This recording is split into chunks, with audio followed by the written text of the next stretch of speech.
குருபியோ நமக. பெரியவா சொன்ன முத்தான 2 அறிவுரைகள். பண விஷயத்தில் மட்டுமல்ல, வார்த்தைகளை உபயோகிக்கும் போது கூட ஒரு சொல் கூட அதிகமாக பேசக்கூடாது.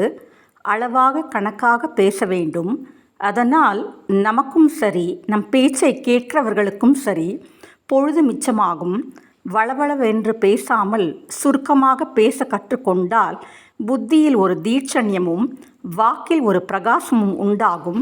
சக்தியும் வீணாகாது. அடுத்த அறிவுரை, ஆன்மீக விஷயங்களில் உள்ள கட்டுப்பாடு இராணுவத்தில் உள்ள கட்டுப்பாடை விட கடுமையானது. வாழ்க்கையின் குறிக்கோளை நாம் அடைய வேண்டுமென்றால் ஒழுங்குமுறைகளுக்கு கட்டுப்பட்டுத்தான் ஆக வேண்டும். அவ்வாறு இருந்தால் நாம் யாரிடமும் அச்சம் கொள்ள தேவையில்லை.